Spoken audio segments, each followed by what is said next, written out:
TP book club में जो हम आज किताब डिस्कस करेंगे वो है waiting for Allah Pakistan struggle for democracy. Struggle he struggle चल रही है हमारी बाय कृष्णा लैम्ब। ये किताब मेनली फोकस करती है बेनज़ीर भुट्टो की राइज एंड फॉल पर, उनकी पहली जो गवर्नमेंट थी उस पर। किताब जो है वो क्रोनोलॉजिकल ऑर्डर में नहीं है। एक चैप्टर जो है वो करंट पीरियड, जिस किताब में कृष्णा लैम्ब ये रिसर्च कर रही हैं, लिख रही हैं, वो डिस्कस हो रहा होता है, और एक चैप्टर में तारीख डिस्कस हो रही होती है। तो कुछ स्पेसिफिक चीज़ें जो हैं वो हम अलग दो किताबों में अलग दो वीडियोज़ में डिस्कस करेंगे।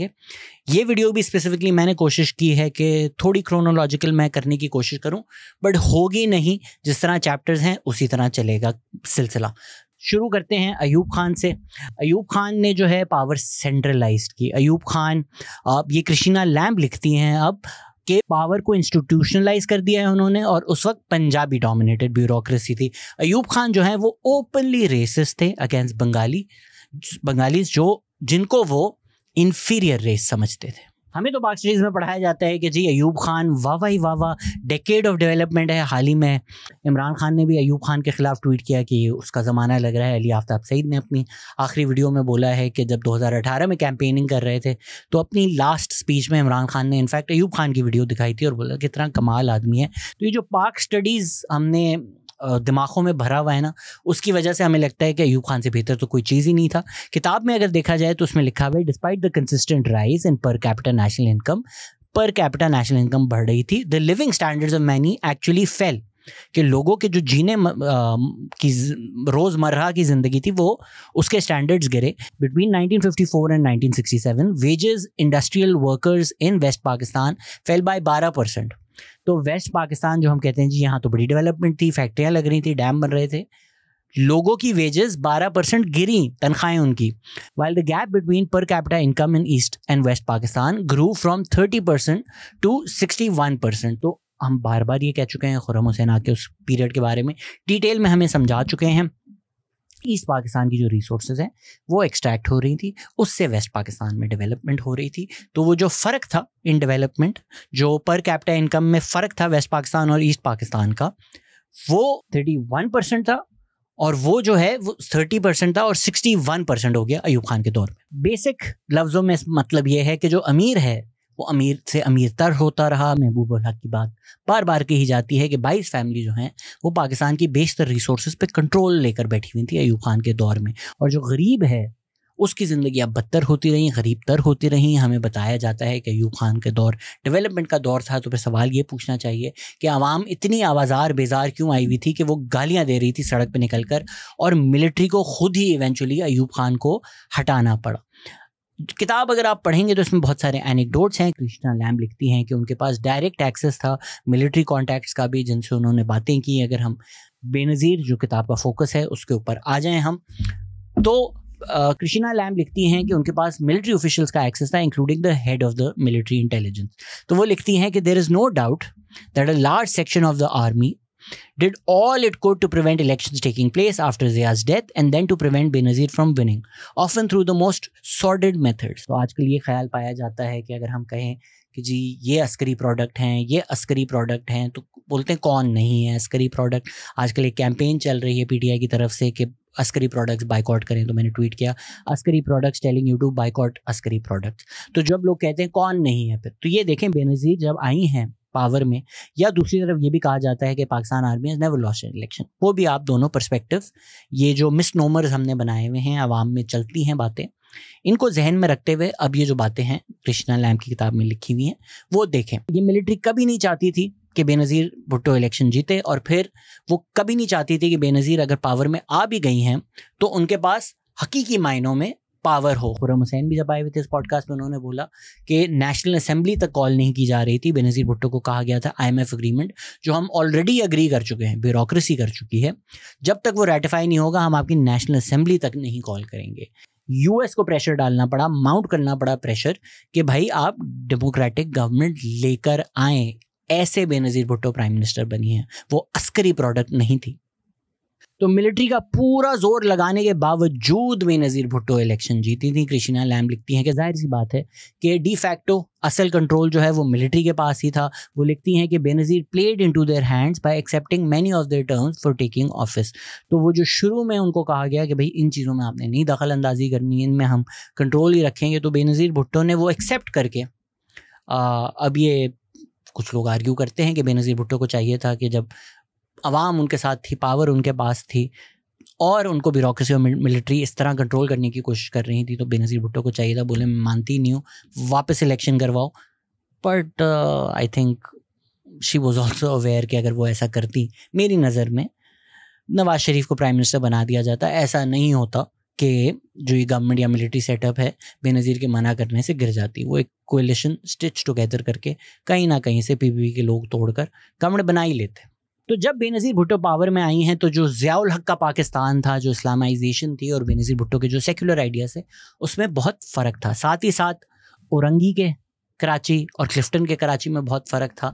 ये इस इमेजरी से कृष्णा लैम्ब सिग्निफाई कर रही हैं कि इकोनॉमिक डिस्पैरिटी भी बहुत ज़्यादा थी। स्पेशली सिंध में एक कैरेक्टर हैं लाला, वो कृष्णा लैम्ब को बताते हैं कि भुट्टो सिंधी थी और सिंधी हमेशा से ऑप्रेस किए गए हैं। मेजॉरिटी पॉपुलेशन से आर्मी, सिविल सर्विस और पुलिस से 1983 की movement for restoration for democracy थी, ये लाला कह रहे हैं, उसमें बाकी मुल्क ने सिंध का साथ नहीं दिया। आर्मी टैंक्स आए जिन्होंने गायें भैंसें चुराई, औरतों के साथ ज्यादती की और प्रोटेस्टर्स को गोलियां मारी, हज़ारों लोगों को राउंड अप किया। ये वो तारीख है जो हमें नहीं बताई जाती, जिसकी वजह से हमें हर चीज़ अनप्रेसिडेंटेड लगती है। उस वक्त जनरल हमीद गुल जो हैं वो ISI के चीफ थे। उनका 11 साल की एक नफरत ही कह सकते हैं इसको, और कुछ नहीं कह सकते आप, जो भुट्टो के खिलाफ थी, भुट्टो उसके खिलाफ थी इनफैक्ट। तो कृष्णा लैम्ब लिखती हैं कि उन्होंने प्रोसिक्यूट किया, टॉर्चर किया, उनके फ़ोन टैप किए। ये बेनज़ीर के साथ हो रहा है, अपनी ही इंटेलिजेंस और अपनी ही मिलिट्री उनकी।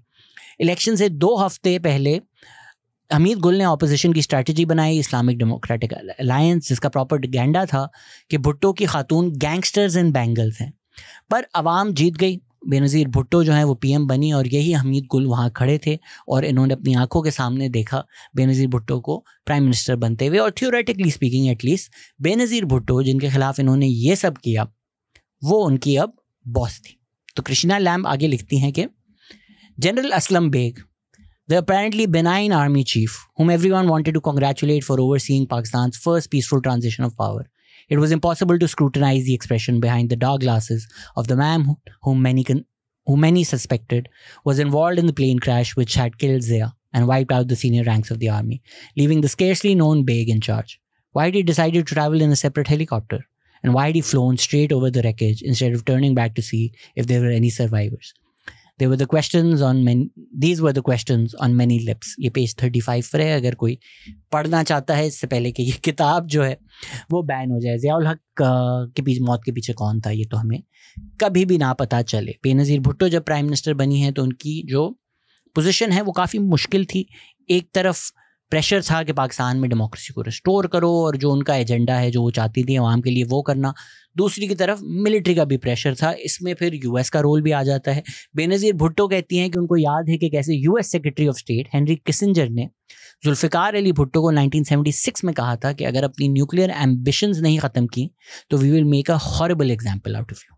तो बेनज़ीर के इलेक्शन से पहले भी PPP की जो रैलीज हो रही थी, उसमें इस वजह से US फ्लैग्स जलाए जा रहे थे। साथ ही साथ जनरल हमीद गुल जो हैं उन्होंने बेनज़ीर के मुकाबले में IGI, इस्लामिक जमहूरी इत्तेहाद जो है वो खड़ी कर दी थी। अक्सर इल्ज़ाम जो है वो नवाज शरीफ पे लगाया जाता है, बट ये जनरल हमीद गुल थे जिन्होंने एक जहाज़ से वो तस्वीरें गिराईं। उसमें बेनज़ीर भुट्टो की जो वालदा हैं वो एक पेरिस के नाइट क्लब में प्रेसिडेंट हेनरी फोर्ड के साथ वॉल्ट्स कर रही थी। तो ये तस्वीरें गिराई गई, बोला गया कि ये देखो तो गैर इस्लामी है, किसी नौज़ेबा हरकतें कर रही हैं, और इस तरह का प्रोपेगेंडा किया गया कि जो पाकिस्तानी बच्चे हैं, इससे आपको आइडिया होता है कि हमारी क्या तारीख़ है। इसलिए मैं थोड़ा रिफ्रेन करता हूँ पॉलिटिशियंस को इस तरह के प्रोपेगेंडा पे अटैक करने के लिए, जूते क्या हैं कपड़े क्या हैं, क्योंकि ये तारीख़ मैंने पढ़ी हुई है। इस तरह की घटिया बातें की गई कि बेनज़ीर भुट्टो जब आएंगी ना तो पाकिस्तानी बच्चे जो हैं वो पेरिस बेच देंगी, पाकिस्तान के जो न्यूक्लियर एसेट्स हैं वो सारे अमेरिका को बेच देंगी। पार्टी का नाम इस्लामिक जमहूरी इत्तेहाद, और उनकी हरकतें देखेंगे। और ये बेनज़ीर भुट्टो को भी पता था। कृष्णा लैम्ब लिखती हैं कि बेनज़ीर भुट्टो ने उनको कहा, every time I pick up the paper there is a new sleaze factor, it was more sinister than mere rhetoric, God must be on our side. I fell ill during the campaign and missed a scheduled stop. Then later found they had been planning to kill me there. Benazir Bhutto जब prime minister भी बनी तो उनकी files गायब हो जाती थी, general Hamid कुल उनको ब्लैकमेल कर रहे होते थे। जिस दिन वो प्राइम मिनिस्टर भी बनी हैं, एक हाईजैक सोवियत प्लेन को पाकिस्तान में लैंड करने की इजाज़त दे दी गई और प्राइम मिनिस्टर को बताया तक नहीं। पाकिस्तान की ये तारीख है कि जो प्राइम मिनिस्टर बनता है, जो गवर्नमेंट आती है उसको मिलिट्री कंट्रोल करती है और फिर वो ज़रा स्पाइन दिखाए तो उसको फारिग कर देते हैं। जो ज़ियाउल हक ने हैंड पिक किया, उन्होंने भी थोड़ी आंखें दिखाई, थोड़ा क्वेश्चन करने की कोशिश की, उनको भी लगना शुरू हुआ मैं प्राइम मिनिस्टर हूँ, तो ज़ियाउल हक ने उनको भी फारिग कर दिया। कृष्णा लैम्ब लिखती हैं कि Junejo had organized a round table conference of opposition leaders to get his way. Then he had challenged the appointment of 2 generals, including Pirzad and Mangla. Zia got his way over that one. The last straw had been the government report on an explosion at the Ojri camp, arms now, in which thousands of rockets had rained down over Islamabad, killing hundreds. The report had blamed General Akhtar Rahman, Zia's most powerful ally, and rumors were spread that the dump, which served as a store for US-supplied arms for the Afghan Mujahideen, had been blown up deliberately just before the arrival of a US defense audit team to cover up the fact that some Stinger missiles had been sold off to Iran. इसमें मैं आपको एक और fun anecdote बता दूं कि यार पाकिस्तान की तारीख कितने मज़े की है। लोग कहते हैं तारीख बोरिंग है। वैसे होपफुली इस पॉडकास्ट के बाद जो लोग स्कूल में तारीख के सब्जेक्ट में सो रहे होते थे उनका भी एक इंटरेस्ट डेवलप हो गया है। बट मज़ा बहुत आता है तारीख में कि ज़ियाउल हक जो हैं वो इलेक्शन की डेट रखवा रहे थे। उन्होंने क्या किया, उन्होंने रिपोर्ट्स निकलवाई अस्पताल से कि बेनज़ीर भुट्टो की एक्सपेक्टेड डिलीवरी कब है। उस वक्त she was pregnant with Bilawal. तो उन्होंने वो डेट निकाली कि इस दिन इनकी डिलीवरी है एक्सपेक्टेड, और उस दिन उन्होंने इलेक्शन कर दिया ताकि बेनज़ीर फुली पार्टिसिपेट ना कर सकें, वो अपना बच्चा पैदा कर रही हो। लेकिन बेनज़ीर को पता था कि ज़ियाउल हक ये हरकत करेगा, इसीलिए उन्होंने जानबूझ के हॉस्पिटल में गलत रिपोर्ट में गलत डेट डाली हुई थी। इस तरह सियासत हो रही होती है पाकिस्तान में। आप बताएं, ये किसी नेटफ्लिक्स सीरीज से ज़्यादा बोरिंग है। साथ ही साथ इकनॉमिकली ज़ियाउल हक ने पाकिस्तान को तबाह कर दिया था। एक तरफ तो चले उन्होंने जंग में जो हमें और मुजाहिदीन की जो उनकी हिस्ट्री है, but economically speaking also. Krishna lamb लिखती हैं कि Where was the money going to come from in terms of Benazir Bhutto जो अपना रिफॉर्म या वो करना चाहती हैं। बेनज़ीर को ऑलरेडी पता चल रहा था, ये मैं आपके लिए ट्रांसलेट कर रहा हूँ, कि गवर्नमेंट कितनी बैंकरप्ट है। ज़िया ने मनी बोरो की हुई थी क्रेजी इंटरेस्ट रेट्स पर, सिर्फ गवर्नमेंट की तनख्वाहें देने के लिए। The foreign ministry owed millions of dollars to PIA, the state airline. That morning, she had been informed of a wheat shortage and had to ring round embassies like a charity coordinator asking for help. इस वक्त भी पाकिस्तान का यही हाल है कि पिछली हुकूमत ने जिस तरह हुकूमत की थी, हम बड़ी बुराइयां करते हैं और गालियां देते हैं। शहबाज शरीफ, नवाज शरीफ, वो बड़े उनका फ़ायदा ये है कि शहबाज शरीफ ने क्या बोला, beggars must not be choosers। बात उनकी सही है। तो Shahbaz Sharif has no qualms going to China, going to Saudi Arabia, बिलाई सर पैसे थोड़े डॉलर्स दे दें, ये दे दें। इसी तरह मुल्क चल रहा होता है, क्योंकि जो हमारे मुल्क चलाने वाले हैं वो छोड़ते ही नहीं पैसे किसी और के लिए। तो फिर रोज़मर्रा के जो गवर्नमेंट के एक्सपेंसेस हैं वो मांग शांग के ही चलेंगे, और कैसे चलेंगे। साथ ही साथ बेनज़ीर भुट्टो जब प्राइम मिनिस्टर थी तो सबसे बड़ा प्रोविंस है जो पाकिस्तान कंट्रोल करता है, पंजाब, वो ISI और नवाज शरीफ के पास था। पंजाब असेंबली के इलेक्शन के बारे में कृष्णा लैम्ब लिखती हैं कि Sharif had been quicker off the mark than Bhutto. While PPP members were celebrating their own personal victories, his lieutenants, Sharifs, were already out seducing anyone who might be able to persuade him to reach the magic number of 109 MPs in the nation parliament and 131 in the Punjab assembly. Businessmen, drug barons, smugglers, anyone who feared a PPP government as the end of their field days.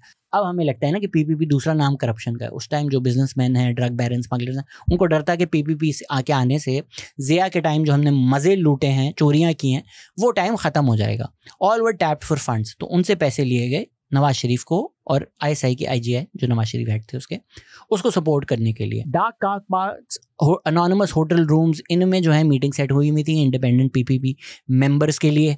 Sympathetic local police और deputy commissioners were called upon to twist arms. Entertainment was laid on in Heera Mandi, the diamond market. ये इस्लामिक जमहूरी इत्तेहाद जो है वो लोगों को अपनी तरफ लाने के लिए हीरा मंडी में एंटरटेनमेंट करवा रही थी, कि ये पाकिस्तान की सियासत है। Home of the Lahore's dancing girls to help persuade weak of will to switch allegiance to the party of Islam। ये कितनी अच्छी तरीके से कृष्णा लैम्ब ने आपको आईना दिखा दिया है कि जो पार्टी क्लेम कर रही है पाकिस्तान में कि हम इस्लामिक जमहूरी हैं, वो ये हरकतें कर रही थी लोगों की लॉयल्टी स्विच करवाने के लिए। ये सब कहने का ये मतलब बिल्कुल भी नहीं है कि बेनज़ीर भुट्टो परफेक्ट थी। बेनज़ीर भुट्टो की भी बहुत सारी गलतियाँ थी। रसूल बख्श पलीजो तो हैं secretary general of the left wing Awami national party, उन्होंने कहा कि getting a majority through such people will be a bogus victory. Benazir's father Zulfikar Ali Bhutto did not die for the cause of bringing back the men who hanged him. Such men were present in plenty the balmy October night in Karachi when Bhutto, barely recovered from the cesarean delivery of his first child and suffering a kidney infection, stayed up all night making the crucial decision about who would represent the PPP. The party, founded on Marxist principles, had dropped its street socialism in favor of advocating free market economics and Thatcherian privatization. Miraj Mahmud Khan was not fooled. The PPP has retracted from all their popular positions and slogans: power of the people, anti-imperialism, socialism, and openly declared support for the feudals responsible for crushing the poor. How many times must her father be turning in his grave? तो जो पुराने stalwarts थे PPP के, उनको ये शिकायत थी कि भाई हम तो सोशलिज्म, लेफ्टिज्म, ये सारी बातें करते थे, मार्क्सिज्म, तो आप तो ये जो free market new liberal economic policy ला रही हैं, एक तो ये ख़राब है, ऊपर जो आपने पार्टी में उन्हीं लोगों को शामिल कर लिया जो भुट्टो को मारने में शामिल थे, या उन्हीं लोगों को शामिल कर लिया जो सिस्टम का हिस्सा है जिसके हम खिलाफ थे. ऑन द फ्लिप साइड ऐसा भी नहीं है कि 1988 में सारे फ्यूडल्स जीते थे. क्रिस्टीना लैम्ब लिखती हैं कि I think the November 1988 elections proved him wrong. For a society with such feudal constraints, people voted remarkably intelligently. The majority of successful candidates were feudal lords, but in most cases, the people had voted for the lesser feudal, or in few places they could, the self-made man. Few sitting members were re-elected. In most areas, people voted for change. 9 federal ministers lost their seats, but unlike 1970, change this time did not necessarily mean the PPP. तो Christina lamb कह रही हैं कि जी अक्सर जगह feudal lords जीते, जहां लोगों के पास और ऑप्शन था नॉन फ्यूडल, उन्होंने उसको प्रेफर किया. बट फ्यूडल जहां जीते भी हैं, 2 फ्यूडल्स का ही मुकाबला हो रहा था, तो लेसर ईवल की बुनियाद पे लोगों ने वोट दिया. ज़िया-उल हक जो हैं उन्होंने फुल फतवे दिलवाए हुए थे बेनज़ीर के खिलाफ कि एक औरत जो है वो एक इस्लामिक स्टेट की हेड नहीं हो सकती. पूरी की पूरी कोशिश की जा रही थी कि पाकिस्तान में प्रेसिडेंशियल सिस्टम आ जाए, यही ज़िया-उल हक चाहते थे. साथ ही साथ जो आर्मी भी है उनमें कई लोग हैं जिनकी ये स्ट्रैटेजी थी, वो जमहूरियत के तो हमेशा से खिलाफ रहे हैं. क्रिस्टीना लैम्ब जो स्पेसिफिक लिख रही हैं वो ये लिख रही हैं कि कुछ लोगों की आर्मी में ये स्ट्रैटेजी थी कि पीपीपी को इलेक्शन जीतने दें, पर ऐसे हैमस्ट्रंग तरीके से कि कोई वो रिफॉर्म ना कर सकें, और अवाम में जो ये भुट्टो मिथ पैदा हो गया है ये हमेशा हमेशा के लिए ख़त्म हो जाए, कि उनको प्राइम मिनिस्टर बना भी दें, लोगों को लगे अब ये प्राइम मिनिस्टर हैं, तब्दीली आ चुकी है, उनको कोई पावर भी ना दें, पंजाब भी ना दें, सारी पावर खुद के कंट्रोल में रखें, और फिर उन्हीं को गालियाँ दे के देखें ये फेल हो चुकी हैं. अब भी जब तारीख लिखी जाती है तो आपकी नज़र में यही बताया जाएगा कि नवाज शरीफ और बेनज़ीर भुट्टो की गवर्नमेंट्स फेल हुई, कुछ नहीं किया, मुशर्रफ उनसे बेहतर है. आप जब डिटेल्स पढ़ें, आप जब देखें कि हुकूमत हो किस तरह रही थी, फिर you undoubtedly in my opinion would be a lot more sympathetic to PPP and PMLN and how the 90s politics were, as I am, rather than repeating the oft repeated lie कि 40 साल से ये हुकूमत कर रहे हैं. Sir वो किस तरह कर रहे थे ये भी तो देखें. इस तरह बेनज़ीर भुट्टो की पहली हुकूमत चल रही थी, बेरली चलने दी जा रही थी. इनफैक्ट ज़िया-उल हक तो कभी नहीं चाहते थे कि बेनज़ीर भुट्टो बने प्राइम मिनिस्टर, क्योंकि उनको लगता था कि भाई ये तो अपने बाप की मौत का मुझसे बदला लेगी, मेरी सबसे बड़ी दुश्मन को मैं कैसे प्राइम मिनिस्टर बना सकता हूँ. आर्मी ऑफिसर्स कई हैं जिन्होंने सजेस्ट किया कि डायरेक्ट रूल बहुत ज़्यादा हो गया है, एक पॉलिटिकल पार्टी बना देते हैं जो एटलीस्ट एक विनियर ऑफ लेजिटिमेसी दे दे. और ज़िया-उल हक भी जाने से पहले चाहते थे कि उनका जो रूल है उसको थोड़ी बहुत अवाम में लेजिटिमेसी मिल जाए. बेनज़ीर भुट्टो को जो सबसे बड़ा टाकरा था वो था नवाज शरीफ का. सलमान तासीर सभी जानते होंगे. उन्होंने कहा कि नवाज शरीफ जो हैं he is the last vestiges of martial law in Pakistan. Christina Lamb लिखती हैं कि बेनज़ीर ने तो नवाज शरीफ को एक constituency of drug dealers, smugglers and corrupt elements in society कहा, पर नए अमीर लोगों के अलावा पंजाब में, क्रिस्टीना लैम्ब कहती हैं कि ये बेनज़ीर सोचती थी बट ऐसा है नहीं, नए अमीर लोगों के अलावा भी जो अर्बन लोअर मिडिल क्लासेस हैं उसका एक सपोर्ट था टू नवाज शरीफ. उसकी एक वजह ये हो सकती है कि पंजाबी शोविनिज्म का जो नारा है वो नवाज शरीफ ने लगाया था. क्रिस्टीना लैम्ब ने एक इंटरेस्टिंग एनेक्डोट बताया है कि कई जो छोटी छोटी दुकानें हैं पंजाब में, उनमें पोस्टर लगे हुए होते थे कि एक जलते हुए C-130 प्लेन से एक मुस्कुराता हुआ ज़िया-उल हक निकल कर आ रहा है. तो ये जो पंजाबी शोविनिज्म की बात की जा रही थी, जाग पंजाब जाग की बात की जा रही थी, तो 1970s में रावलपिंडी और सियालकोट जैसी जगहें जो पीपीपी ने स्वीप की थी, वहाँ पीपीपी हार गई. It came to a point where Punjab में अक्सर रावलपिंडी में, इस्लामाबाद में लोगों ने अपनी गाड़ियों के पीछे स्टिकर्स लगाए हुए थे, Sindhis out.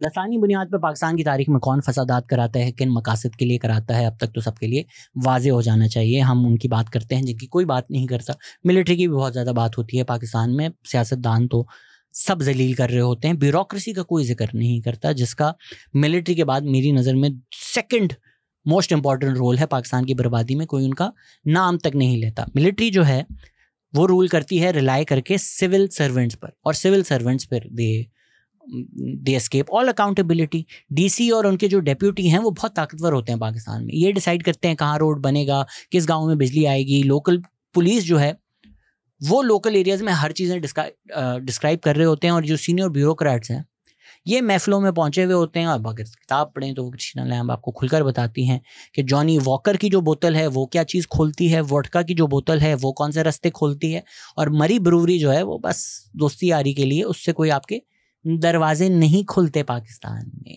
Ji. Islamic Republic of Pakistan, इसमें इस तरह चीज़ें चल रही होती हैं। कृष्णा लैम्ब देखती हैं जो पियोन्स भी होते हैं वो भी बड़े इन्फ्लुएंशियल होते हैं फाइलें इधर उधर करने के लिए। हमारी जो ब्यूरोक्रेसी डिज़ाइंड है ना वो आवाम में हर्डल्स लगाने के लिए डिज़ाइंड है, वो आवाम की बेहतरी के लिए डिज़ाइंड ही नहीं है। और bureaucracy itself prefers military rules, because military जो है उनको नहीं आता रूल करने, उनको पॉलिटिक्स नहीं समझ में आती, तो उनकी जो रिलायंस है वो ब्यूरोक्रेसी पे बहुत ज़्यादा होती है। तो ब्यूरोक्रेसी को ये पसंद है कि हमारा रोल बढ़ जाता है मिलिट्री गवर्नमेंट्स में।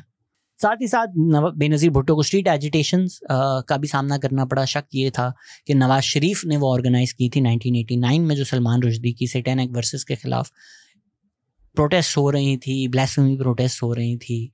अब नवाज शरीफ तो ऑब्वियसली एक पॉलिटिशियन है, पीछे से किसने करवाई होगी आप खुद ही सोच सकते हैं। साथ ही साथ नवाज शरीफ कॉन्फ्रेंसेस भी करवा रहे थे इस्लामिक के। एक औरत जो है वो इस्लामिक स्टेट की हेड नहीं हो सकती। Again that's quite similar to what Ziaul Haq was doing as well. तो कौन करवा रहा था, तुसी भी जानते हो, असी भी जानते हैं। साथ ही साथ ज़ियाउल हक ने जर्नलिज्म की जो स्पेस है वो पाकिस्तान में तो बिल्कुल ही तबाह कर दी थी। इनफैक्ट एक बेनज़ीर के दौर पे फोक म्यूज़िक के ऊपर शो हो रहा था, उस पर भी रिलीजियस लॉबी ने शोर मचाया और वो भी ख़त्म कर दिया कि भाई इस पर भी सानू एतराज़ है। दूसरी तरफ हमारी नेशनल असेंबली का तो ये हाल था कि एक दफ़ा ये डिस्कस हो रहा था कि बेनज़ीर भुट्टो को अगर कोल्ड है तो वह नेशनल असेंबली में टिश्यूज़ ला सकती हैं या नहीं ला सकती। Let's not discuss issues, let's discuss tissues. तो ये जो पाकिस्तान है वो ज़्यादातर मुल्क के लिए जो एक फियर था कि एक हिंदू डोमिनेशन होगी वो हटी है। और ये अब कृष्णा लैम्ब लिख रही हैं। अगर आप इनको रेसिस्ट कहना चाहते हैं तो इनको प्लीज़ सारी गालियाँ दें, मुझे नहीं लें, क्योंकि वो लिख रही हैं कि एक पंजाबी मेजॉरिटी और लैंड ओनिंग एलीट जो है जिसको मौलवी बैक करते हैं पाकिस्तान में, उनकी डोमिनेशन हो गई। अभी हाल ही में यूसुफ नज़र आए हुए थे, उन्होंने बताया कि किस तरह जुल्फ़िकार अली भुट्टो के जो लैंड रिफॉर्म्स हैं उसको काउंसिल ऑफ इस्लामिक आइडियोलॉजी ने गैर इस्लामिक करार दे दिया था। Without knowing these details sometimes we just think के पॉलिटिशियंस जो हैं वो रिलीजियस डेस्पॉट्स थे और उन्होंने नहीं किया आवाम के लिए कुछ। जब आप डिटेल्स में जाएं कि किस तरह रोका गया, जिस तरह इधर भी कृष्णा लैम्ब लिखती हैं कि जो भुट्टो गवर्नमेंट है उन्होंने कहा था जो डिस्क्रिमिनेटरी इस्लामिक लॉज हैं उनको हम हटाएंगे, बट उनके ऊपर शरीयत बिल जो है वो फोर्स कर दिया गया। 1990 में सेनेट ने पास किया। That would bring everything from media to education to economic policy under the purview of the Shariat committee. की एक शरीयत कमेटी बनाई जाएगी जो ये सारी चीज़ें फिर देखेगी, उसको मैनेज करेगी। An Islamic body setup in 1980 by Zia chosen by the president and enable them to question any government action. ये याद रखिएगा कि उस time Benazir Bhutto prime minister थी, बट जो प्रेसिडेंट था गुलाम इसहाक खान, तैमूर झगड़ा के नाना, वो मिलिट्री गए थे। तो कामरान असफर जो लॉयर हैं वो लिखते हैं कि ये हो गया तो पाकिस्तान का कानून नहीं रहेगा, असेंबलियां भी यूजलेस हो जाएंगी। एमजे अकबर राइटर वो लिखते हैं, it is clear how the landlord clergy alliance shared out of Pakistan while the landlords and capitalist allowed the clergy to make Pakistan a religious state, the clergy allowed the landlords guaranteed property rights and the capitalists unbridled control over the economy. Theocracy and landlordism, capitalism are the two pillars of Pakistan. No matter who comes to power, whether the leader be in uniform or not, these two things will never be tampered with. And anyone even making a mild effort to challenge these two rights will be removed from power. अगर आप लोगों ने मेरी यूसुफ नज़र के साथ podcast देखी है, उसमें हमारी जो डिबेट हो रही थी, मेरी यही पोजीशन है कि ये फ़र्क तो नहीं पड़ता ना कि भाई इस वक्त हाइब्रिड है या नवाज शरीफ है या बेनज़ीर है, जब तक पीछे से सिस्टम जो है जो ये मिलिट्री कंट्रोल्ड है, जो चाहता ही ना ये ना हो, तो हम कितने पॉलिटिशियंस को गालियां देंगे, तुम भी नहीं कर सके, तुम भी नहीं कर सके, तुम भी नहीं कर सकते। अगर कोई नहीं कर सक रहा तो कुछ तो सिस्टम में है ना जो नहीं करने दे रहा, तो सिस्टम बदलो। और ऐसा बिल्कुल नहीं है कि ये बुक जो है ये बेनज़ीर की तरफ बायस्ड है या प्रो बेनज़ीर की खुद की बहुत ज़्यादा गलतियाँ थी लिखी हुई किताब के अंदर। वो कह रहे हैं जरदारी को इंटरफियर करने दिया बहुत ज़्यादा रनिंग स्टेट अफेयर्स में। जरदारी साहब जो हैं उन्होंने लुक्रेटिव कॉन्ट्रैक्ट जो हैं वो अपने लिए सिक्योर कर लिए by virtue of their positions. इसकी वजह से बेनज़ीर पर फैमिली राज का भी इल्ज़ाम लगा कि वो जरदारी को कंट्रोल करने दे रही हैं। और बेनज़ीर ने इसका जवाब दिया, our government try to honestly and efficiently serve the people. A lot of people who said there was hanky panky going on. What hanky panky? Tell me about it. Are we living in the civilized world or are we back to the medieval times when people were burnt at the effigies, burnt as wishes? तो नीचे हो गया, मैंने effigies कर दिया, ज़्यादा cool है। If there was corruption, why did no one bring me facts? ये नजम सिटी भी एक दफ़ा शो कर रहे थे कि जब बेनज़ीर भुट्टो पे बोला करप्शन है तो उन्होंने बोला मैं 200 से एजेंसीज लाऊंगी पूरे मुल्क की करप्शन खोलो। तो सबने बोला नहीं नहीं ये तो नहीं होगा। ये बेनज़ीर भुट्टो ने कहा है और उसके एक हफ्ते बाद जरदारी अरेस्ट हो चुके थे for accusations of embezzlement, involvement in kidnapping, using influence to obtain illegal bank loans, और ये सारे उनके ऊपर इल्ज़ाम थे। बेनज़ीर भुट्टो के खुद के लफ्ज़ों में बेनज़ीर भुट्टो की गवर्नमेंट को कभी चांस नहीं दिया। अगेन जो लोग मुझे कहते हैं I am soft on politician, अब आप लोग देख रहे होंगे ना करप्शन जो है वो तो खुलकर इमरान खान और उनकी फैमिली ने भी की, पर इमरान खान अभी अगर जेल में हैं तो वो इस वजह से नहीं है कि वो करप्ट थे, वो इस वजह से कि उनकी मिलिट्री से फॉलिंग आउट हो गई। तो पॉलिटिशियंस को आप जेल में डाल देते हैं जब आप कंट्रोल लेना चाहते हैं और फिर कंट्रोल लेके आप खुद करप्शन करते हैं। 1990 असगर खान केस पे हमारी पूरी वीडियो है कि जिस तरह गुलाम इसाक खान ने बेनज़ीर भुट्टो को निकाला ये कह कर के करप्ट है, और फिर इलेक्शन में खुलकर वाफर करप्शन की गई है। क्रिस्टीना लैम्ब लिखती हैं कि many in the military remained unreconciled to her government. For 11 years they had been indoctrinated to regard Bhutto as public enemy number 1. Not a view that could be shaken off overnight. और यही वो propaganda है जो पाकिस्तान में भी किया गया। तो जो हमारी एक जनरेशन है कि मर जाएंगे नवाज शरीफ और भुट्टो उसको नहीं आने देंगे, ये जहन साजी मिलिट्री ने की है उनकी। After a fall, she complained, from the day I was sworn in, I was aware of many attempts to destabilize my government. Each time an attempt failed, there would be a gap of 2 or 3 weeks before they tried again, she added. I was walking a tightrope which the president, Nawaz Sharif and others were trying to pull. Yet the way Bhutto told it, her 20 months saw a social and economic revolution. She claimed the IMF austerity program had been implemented successfully. The budget deficit brought down inflation, halved profitability of banks was up by 70%, tax collection by 20%, investment had increased. ये बेनज़ीर भुट्टो अपनी तारीफ़ें कर रही थी कि we had overcome a war threat with India। तो वही जो लोग हैं जो कुछ भी सुनते हैं, तारीख सुनते हैं और उनको इतना एक्सक्यूड वर्जन बताया जाता है कि सच्ची तारीख बताएं तो आप बोलते हैं नहीं नहीं तो बाय से झूठ होगा। किताब पढ़ें, ये बेनज़ीर भुट्टो ने खुद कहा है और क्रिस्टीना लैम्ब खुद उसको रिफ्यूट करती हैं। वो कहते हैं कि नहीं ऐसा है नहीं जो बेनज़ीर भुट्टो कह रही हैं, क्योंकि IMF के जो फिस्कल टारगेट्स थे वो मीट नहीं हुए थे। डिफेंस का जो बजट है वो बढ़ाया गया था। डिफेंस बजट और डेट सर्विसिंग जो है वो 80% था उस वक्त करंट एक्सपेंडिचर का। साथ ही साथ वही मसले जो आज तक पाकिस्तान को प्लेग करते हैं कि लैंड ओनर्स पे बेनज़ीर ने नहीं टैक्स लगाया, सेल्स टैक्स बढ़ाया, तो वही जो तबका है जो टैक्स देता रहता है, पिसता रहता है, उन्हीं से टैक्स लिया गया। मुल्ला और जमींदारों को अपीस किया गया at the cost of the masses. Iftikhar Gilani, the law minister, argued, we were busy sweeping away the cobwebs of martial law. Bhutto's human record was undoubtedly the best in Pakistan's history, but the government, particularly the Interior Ministry, continued to use some of the apparatus of martial law, such as intelligence bureau agents, to monitor activities of opponents and journalists, even the tapping the phones of some of our own ministers. So ये PBB government कर रही थी। Christina lamb आगे भी लिखती हैं, at a reception at the Indian Embassy, a senior army officer remarked of the government, "We're just letting the children play for a while."